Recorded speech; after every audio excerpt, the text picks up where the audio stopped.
We've all heard the idea that homelessness is a choice, not something driven by bad luck, a broken system, or a failing economy. 28 years old, run down here every single day, try to make some money to feed my family, take care of my family, pay for the motel. Like I said, this town's not doing anything. There's plenty of motels in here around this town that are empty, that could put people up in, turn into a shelter or something, to help people rehabilitate them. But if that were true, why are so many people, veterans, nurses, single parents, sleeping on sidewalks, in tents, or under bridges every night across the country? Is it really just a matter of personal choice?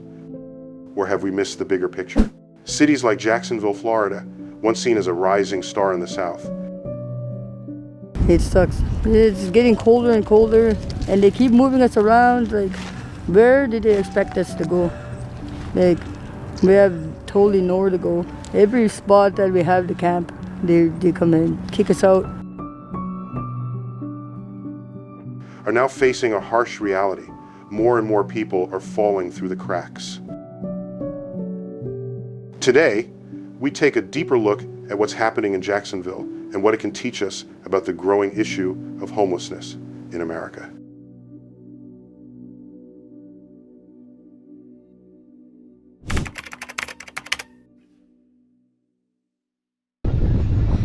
For years, many Americans have been told that with enough hard work, discipline, and smart decisions, homelessness is something they can avoid. I don't get that much, even with the retirement check I've got. The SSI doesn't even come close, so I'm trying to get a hold of a discount room, and we've gotten the donations for that. And even though we've got donations constantly, I still haven't seen the rooms being built to accommodate thousands of homeless people that are trying to get one. However, the reality tells a different, much more complex story. Across the country, thousands of individuals who followed all the so-called right steps, attended school, held steady jobs, and worked hard to build a life, are now finding themselves without a home. They live in shelters, under bridges, or inside their cars. When so many people slip through the cracks, can we still say that the system is functioning the way it should? The notion that homelessness is a result of laziness or poor choices remains widespread, but this idea is not only outdated, it's dangerously misleading. Most people who end up homeless in America had homes to begin with. They were part of the workforce, paying rent, covered by health insurance, until one day, it all fell apart. A hospital bill, a job loss, or a sudden rent hike, these small shocks were enough to unravel everything. And with few safety nets left to catch them, recovery becomes nearly impossible.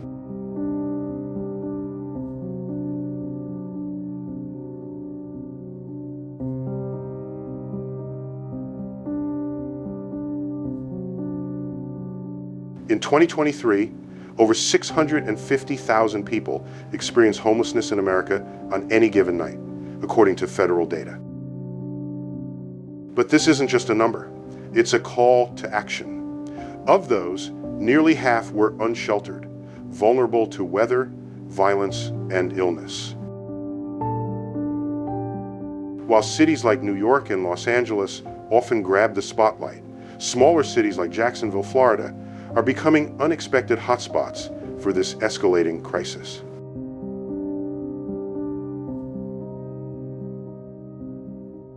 What does it say about a society when full-time workers still can't afford a home, or when mental health issues and addiction are treated with punishment instead of care?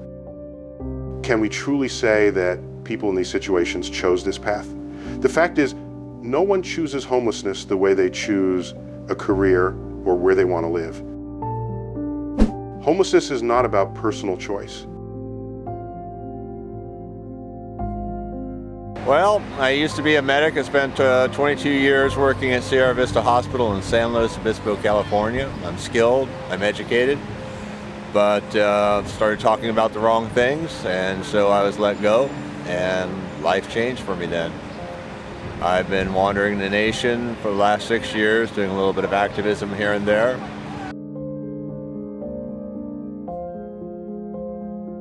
It's about a system that fails to support people when they need it most. So the real question is, what's going on in Jacksonville, and why is homelessness rising there faster than ever?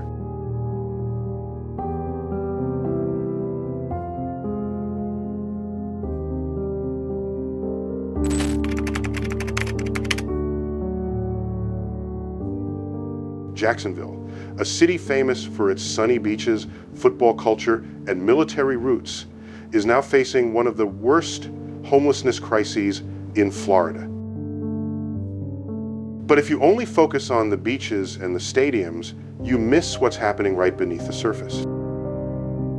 The reality of homelessness in Jacksonville is a far cry from the city's iconic attractions, and it's something that's hard to ignore if you take a walk through parts of downtown. In 2023, Jacksonville saw a concerning spike in homelessness.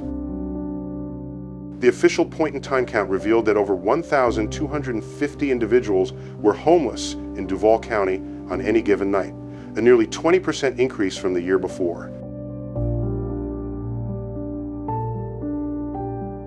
Fast forward to 2025, and the by name list shows that over 2,400 people are still living without a permanent home. But anyone who's been around downtown recently will tell you that these numbers only tell part of the story. Many people experiencing homelessness don't show up on the official lists. Families sleeping in their cars, individuals crashing on friends' couches, and women hiding in storage units to stay safe from the dangers of the streets. These people are not counted, but they're there silently struggling. Take a walk near City Rescue Mission or under the I-95 ramp, and you'll see the reality firsthand. Tent clusters, once rare in certain areas, are now becoming commonplace. Parks that used to be clean and quiet have transformed into impromptu campsites. Panhandlers are increasingly visible near busy intersections, and at night you'll find people huddled in corners, wrapped in blankets, with grocery carts holding their most valuable possessions. While Jacksonville might not have a Skid Row like Los Angeles, it's heading in a direction that feels worryingly familiar. What's even more alarming is that those living in this reality come from all walks of life. There are veterans who once served their country, young adults just out of foster care, men who were laid off from construction jobs, and single mothers struggling to provide for their kids.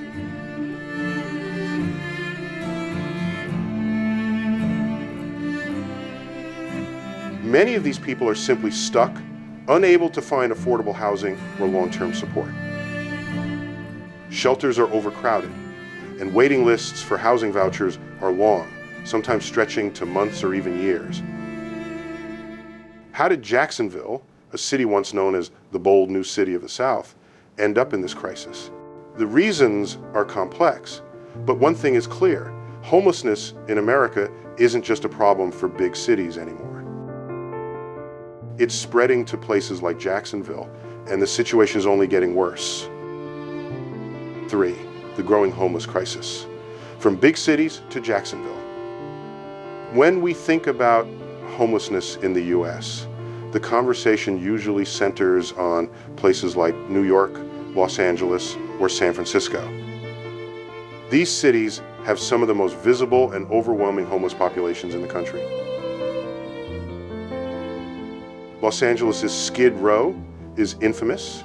New York City's subway stations often double as shelters, and Philadelphia's Kensington area is flooded with tents, addiction, and despair.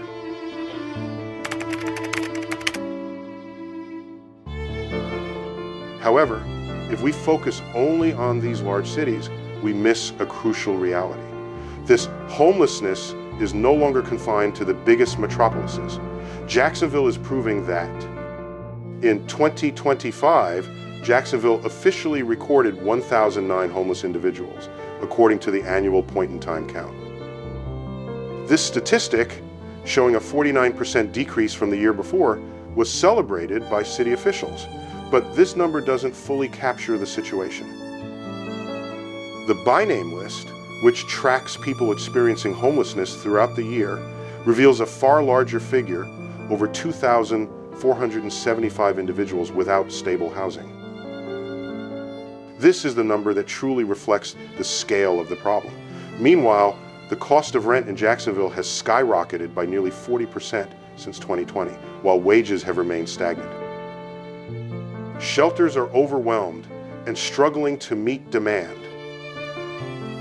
If we look at places like New York City, where more than 100,000 people rely on the shelter system each year, or Los Angeles, where over 75,000 individuals are homeless, and many sleep in sprawling tent cities, Jacksonville's situation might seem less severe.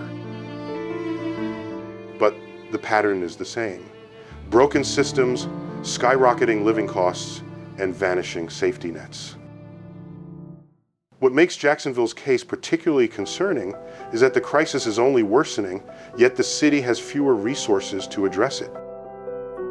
There are fewer mental health services, not enough outreach workers, limited public transportation, and a severe shortage of affordable housing. With fewer opportunities to rebuild their lives, each individual who falls through the cracks in Jacksonville faces a tougher path forward. Unlike New York or Los Angeles, Jacksonville isn't under the same media spotlight or public scrutiny that forces city leaders to take action. So the question remains, why does it take a crisis to wake us up? Why do we only take notice when entire neighborhoods are overwhelmed, when we can no longer ignore the stark reality? Jacksonville may not have the same media attention as cities like Los Angeles, but the warning signs are already flashing. The same systems that are failing larger cities are slowly crumbling here as well, just without the noise or outrage. If we continue to look away, the next chapter in this crisis won't surprise anyone.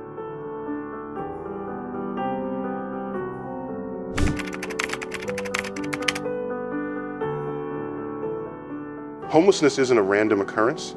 It's a complex, interconnected problem that builds over time, like a chain reaction that no one is stopping.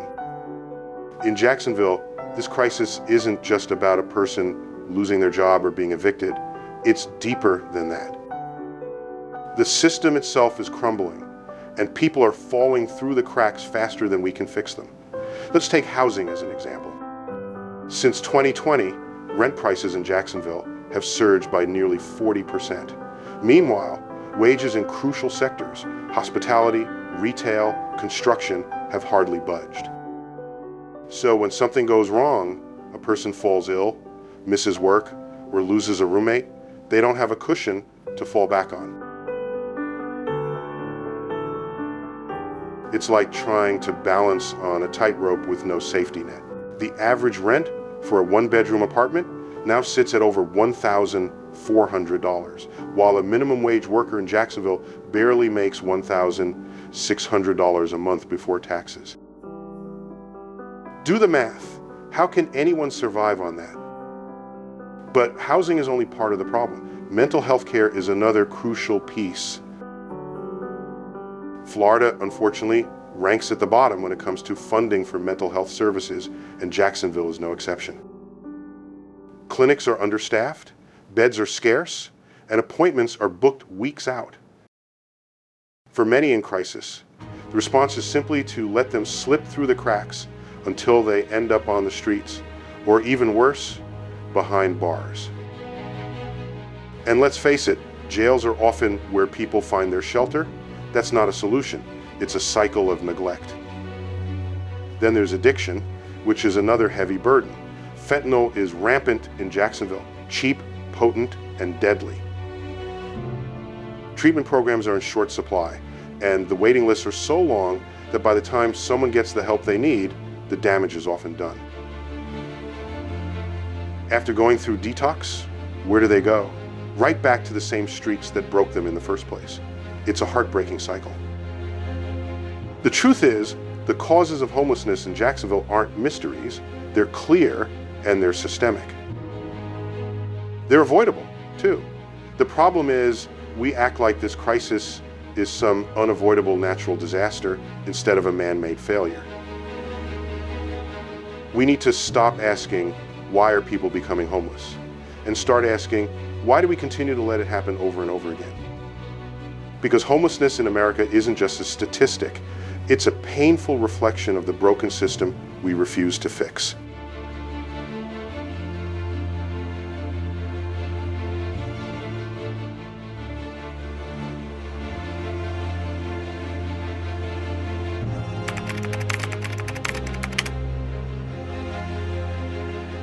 In Jacksonville, social services are supposed to act as a safety net, catching people before they fall too far. But in reality, that net is barely holding together. Organizations like Sulzbacher, Clara White Mission, and Changing Homelessness are doing everything they can, yet their efforts are often overwhelmed by the sheer demand. The city support system may be well-intentioned, but intention alone doesn't solve the problem. As of 2025, Jacksonville still has far too few emergency shelter beds to accommodate the overwhelming need. Every night, hundreds of people seeking refuge are turned away because there simply isn't enough room. For those who do manage to secure a spot, it's only a temporary solution, shelters that offer a bed for a few days or weeks at most. Long-term housing options, such as transitional or supportive housing, remain scarce. Programs exist, but they come with long waiting lists, complicated paperwork, and inconsistent access. The stark reality is that most homeless individuals in Jacksonville can't just get help. They have to meet certain qualifications, often needing to prove they are sober, mentally stable, or ready for assistance. But what about those still grappling with addiction or trauma? Are we really expecting them to fix themselves before offering a hand? This approach is one of the most frustrating failures of the city's current system.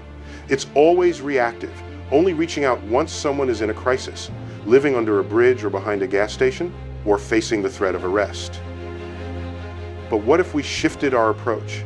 What if we intervened sooner, before the eviction, before the overdose, before the crisis? A city is truly judged by how it treats its most vulnerable citizens. Jacksonville may talk about solutions, but without a substantial investment and a change in mindset, the crisis will only get worse. Homelessness in America should never feel like a life sentence, yet for so many in Jacksonville, it feels exactly that way. So the question remains, are we offering real help or just pushing the inevitable collapse a little further down the road?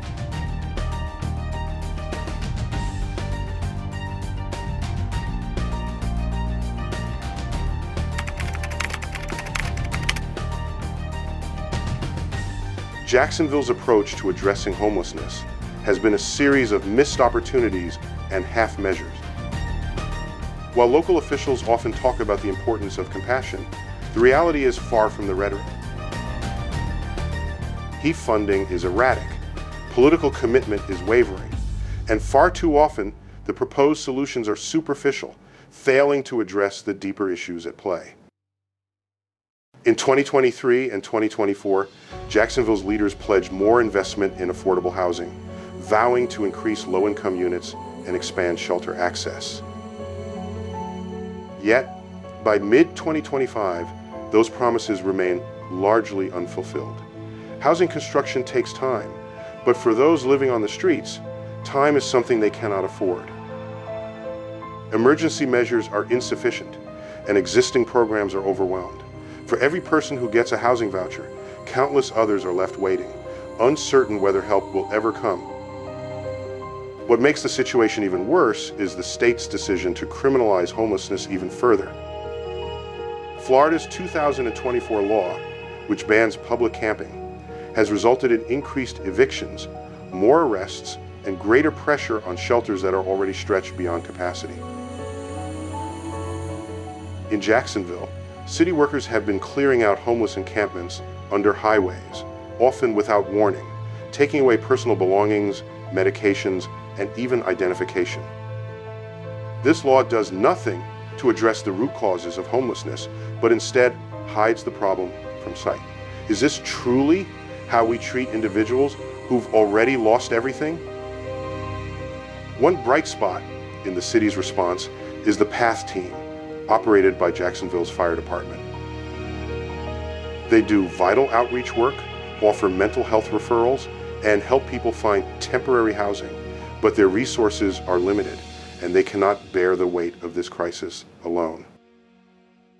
Jacksonville needs more than temporary fixes. It requires long-term investment, political courage, and a shift in focus from punishment to prevention. Homelessness is not a crime, yet Jacksonville increasingly treats it as one. How long can a city continue to sweep its failures under the rug before there is no room left to hide? At some point, the numbers and policies we discuss become meaningless if we lose sight of the human beings behind them.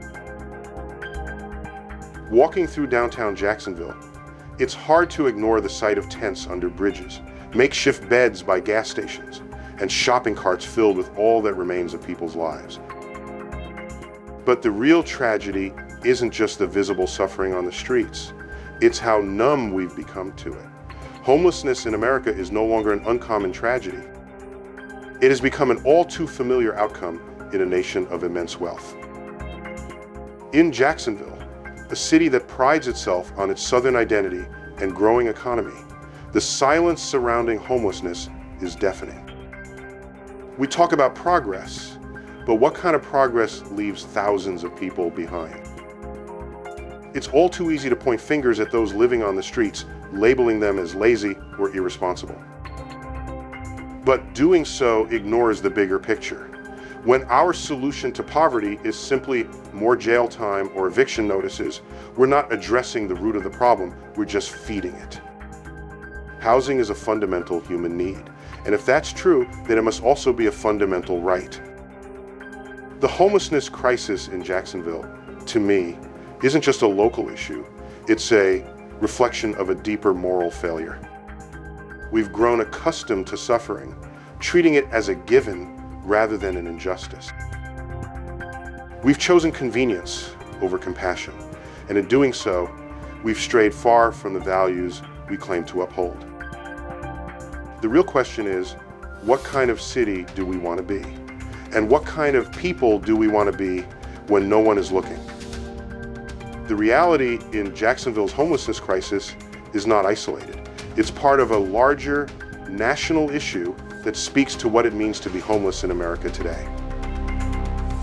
Rising costs of living, the scarcity of mental health services, and a government response that moves far too slowly have combined to create the perfect storm. While other cities might have higher numbers, Jacksonville is a warning sign of how quickly things can deteriorate when action is delayed. We can't keep pretending this problem belongs to someone else. Sweeping tents out of sight isn't a solution, it's an excuse. Each person without a home is a symbol of a system that failed them. The question isn't if we can solve homelessness, it's whether we have the will to do so. Until we're ready to act with both urgency and compassion, the streets of Jacksonville will remain a stark reminder of the stories that should have turned out differently. This is a travel documentary, and we'll keep asking the hard questions until someone finally starts answering them.